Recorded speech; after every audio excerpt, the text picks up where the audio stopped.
Welcome back. In part one, we exposed the uncomfortable truths about modern safety culture, the metrics obsession, perverse incentives, the management disconnect, and the consultant gold rush. We saw how a young woman nearly died while her company collected safety awards, and how the driver who almost killed her received recognition for not killing her. Today we go deeper. We'll examine why these broken systems persist, who benefits from them, and most importantly, what genuine safety transformation actually looks like. This isn't about new methodologies or trendy frameworks. This is about fundamental change that saves lives. Here's what we didn't discuss in part one. These broken systems aren't accidents. They're features, not bugs. They exist because they serve powerful interests. Who benefits from fake safety? Insurance companies. Lower premiums for companies with good safety records based on reported incidents. Unreported injuries, the perfect safety record. Everyone wins except the injured worker. Executive compensation, safety metrics tied to bonuses. When you reward executives for low incident rates, you incentivize hiding incidents, not preventing them. I've seen senior leaders earn six-figure bonuses while their workers suffered unreported injuries. Legal protection. Companies use safety programs as legal shields. We had a comprehensive safety program becomes their defense when workers die. The program's effectiveness doesn't matter, only its existence on paper. The consulting industry, worth billions globally. Every new safety framework creates demand for training, certification, and implementation consulting. There's no financial incentive to admit that simpler, cheaper approaches might work better. Why do smart people keep implementing systems that don't work? Understanding this psychology is crucial. The comfort of complexity. Simple solutions feel inadequate for complex problems. If workplace deaths were easy to prevent, we would have done it already, right? So we create elaborate frameworks that feel proportional to the problem's importance. But complexity becomes a hiding place for inaction. Diffusion of responsibility. When safety involves multiple departments, consultants, frameworks, and metrics, nobody is truly accountable. The injured worker can't point to one person who failed them. The system failed, and systems don't go to prison. The illusion of control. Metrics give managers a false sense of mastery. Dashboard with green indicators. Problem solved. They mistake measurement for management and data for understanding. Cognitive dissonance. Executives genuinely believe they care about safety. When confronted with evidence that their systems fail workers, they experience psychological discomfort. It's easier to dismiss the critic as unreasonable than to acknowledge their complicity in a dangerous system. Let me share two real examples from my consulting work. Same industry, similar hazards, radically different approaches. Site A, the award winners. A sophisticated safety management system in place. Regular monthly safety committee meetings with detailed minutes. Behavior-based safety program tracking thousands of observations. Zero lost time injuries for 18 months. Industry Safety Award recipients. What I found was, workers told me they'd been instructed to classify injuries as occurred at home to protect bonus programs. One worker showed me a scar from a laceration that required 11 stitches, officially recorded as a home accident. Another described hiding a back injury as a result of a manual handling accident at work for 3 months before the pain became unbearable. The safety manager spent 90% of his time in meetings and generating reports. He visited the production floor twice in the month I shadowed him. Site B, the honest operator. Basic safety program in place and no awards. Higher reported incident rates. Simple daily toolbox talks. No behavior-based observation program. What I found was that the workers freely reported near misses and minor injuries. The safety manager knew every worker by name and spent mornings on the floor and afternoons addressing issues workers raised. When I asked workers if they felt safe, they said, "Most days, yes, but when we don't, management actually listens and addresses the issues." Which site would you rather work at? Which company would investors reward? That's the problem. Let's talk about what's really at stake, because the metrics obscure the human cost. I worked with a family whose son died in a workplace accident. The company had won a safety award 2 months earlier. At the inquest, management presented their comprehensive safety program as evidence they'd done everything reasonably practicable. But the investigation revealed the deceased worker had reported the specific hazard that killed him 3 times in the previous year. Each report was logged, acknowledged, and never acted upon. The safety system worked perfectly. The documentation was flawless. The worker died anyway. The hidden costs. Families destroyed. Widows, orphaned children, parents burying their children. Survivor guilt. Workers who witness fatalities carry psychological scars for life. Community impact. In small towns, workplace deaths ripple through entire communities. Worker cynicism. When workers see safety theatre replace real protection, they lose faith in all safety measures, making them less likely to follow genuine protective protocols. We don't just fail the injured. We fail everyone who trusted us to create safe workplaces. That's enough of the problems. What does genuine safety culture actually look like? I've seen it work, and it's simpler than the consultants want you to believe. Leadership accountability that bites. Real accountability means consequences. Not for workers who get injured, but for managers who create unsafe conditions. One company I worked with tied 40% of management bonuses to worker-verified safety improvements. Workers voted quarterly on whether management had genuinely improved safety. Revolutionary. It should be standard. Workers as safety experts. The people doing the work know where the dangers are.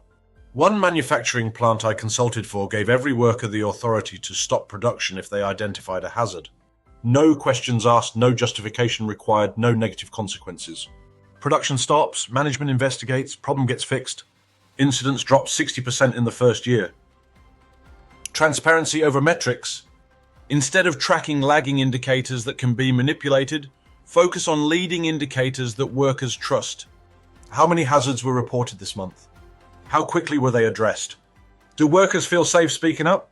Has anyone felt pressure to work unsafely? One site publishes these results publicly every week. Workers see their concerns taken seriously.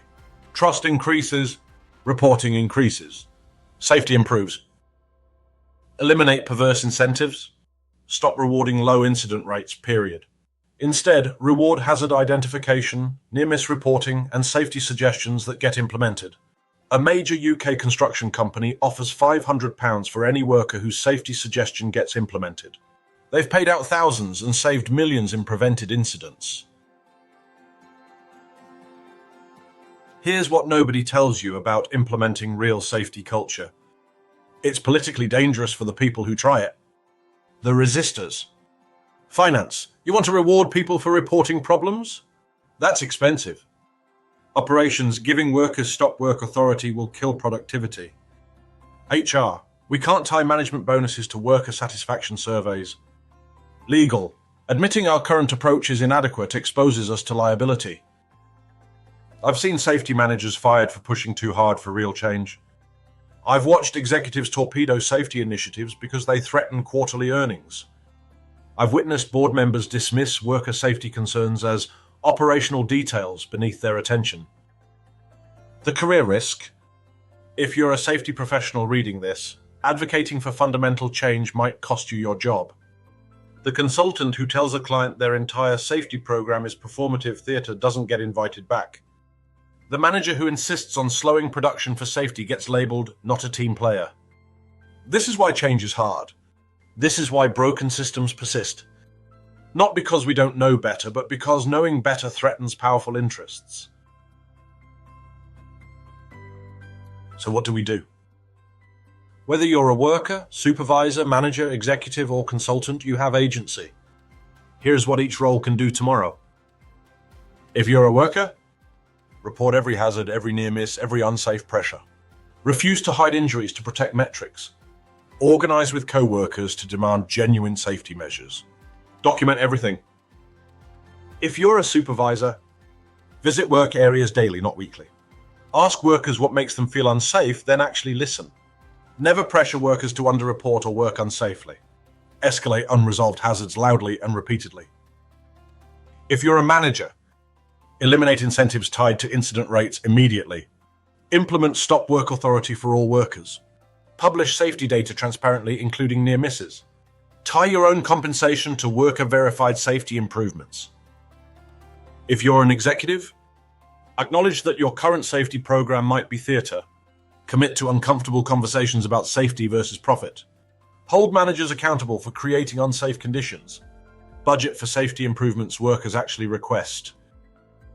If you're a consultant, stop selling frameworks that avoid difficult truths. Tell clients what they need to hear, not what they want to hear. Refuse to implement safety programs designed to obscure problems. Stake your reputation on actual harm reduction, not metric manipulation. Here's the only question that matters in workplace safety. Would I let my child work here under current conditions? Not, do we meet regulatory requirements? Not, what's our incident rate? Not, have we implemented the latest safety framework? Would you let your child work here? If the answer is no, or even probably not, then you know your safety culture is a lie. Everything else is justification. I've asked executives this question dozens of times. The silence is deafening. The rationalizations that follow are predictable. Well, that's different. Or construction is inherently dangerous. Or if they follow procedures, they'll be fine. Your workers are someone's children. Treat them accordingly. Imagine a workplace where every hazard reported gets addressed within 24 hours. Workers trust management to prioritize safety over production. Incident investigations seek to understand, not to blame. Safety data is transparent, honest, and trusted. No one feels pressure to hide injuries or work unsafely. Stopping work for safety is celebrated, not punished. Management spends time where the work happens. Bonuses reward hazard identification, not silence. Safety first isn't a slogan, it's a demonstrated value. This isn't utopian fantasy. I've seen elements of this vision in real workplaces. It's achievable. But it requires courage, honesty, and a willingness to threaten comfortable systems that serve everyone except the workers they're supposed to protect. I'll end where I began part 1. Has health and safety become a woke society more concerned with optics than outcomes? I think the answer is obvious. We've created sophisticated systems that generate impressive data while workers die. We've professionalized safety in ways that distance experts from real hazards. We've made safety management so complex that accountability dissolves into process. We've turned worker protection into a performance, complete with awards ceremonies and consultant speaking fees. Meanwhile, workers still die, still get injured, still go home with pain they hide from colleagues and managers who would rather not know. The challenge I leave you with is simple. Choose one broken safety practice in your organization. Just one. Maybe it's an incentive program that rewards underreporting. Maybe it's a policy written by people who never do the work. Maybe it's a metric that measures compliance instead of safety. Choose one and change it. Not with a new framework, not with a consultant, not with sophisticated analytics. Change it by doing the hard thing, having an uncomfortable conversation, making an unpopular decision, threatening a comfortable system. One person doing this won't revolutionize workplace safety, but thousands of people each changing one broken practice, that's how revolutions begin. Here are my final words. Every worker deserves to go home safely, not because regulations require it, not because it's good for business, because they're human beings whose lives have value beyond their productive capacity. If you remember nothing else from these 2 presentations, remember this. Safety isn't about systems, metrics, frameworks, or awards. It's about people. Real people with families who love them, dreams they're pursuing, and lives that matter. The young woman nearly crushed between trucks. She didn't need sophisticated safety management theory. She needed practical hazard controls and a culture that valued her life more than production schedules or clean safety records. That's not complex. It's not theoretical. It's not new. It's just honest. The question isn't what will you do differently tomorrow. The question is, will you have the courage to do what you already know is right? Thank you for watching. And remember, real safety is uncomfortable, expensive, and politically dangerous. That's how you know it's working.